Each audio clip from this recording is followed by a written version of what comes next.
bisa menghadang di Aceh, berarti kita menyelamatkan bangsa Indonesia yang lainnya.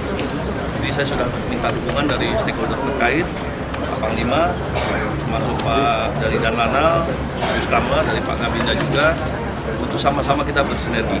Jadi bukan hanya kita Polda, tapi ada juga BNN, ada juga Bareskrim dari Direktorat Narkoba yang sampai tadi malam ada sekitar 70 kg.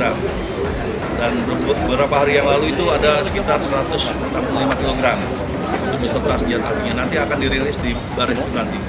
Dan kami juga meminta dukungan penuh dari Bareskrim untuk ya sama-sama kita bekerja di sini. Jadi kita tetap merah putih menjaga agar bangsa ini bebas dari narkoba.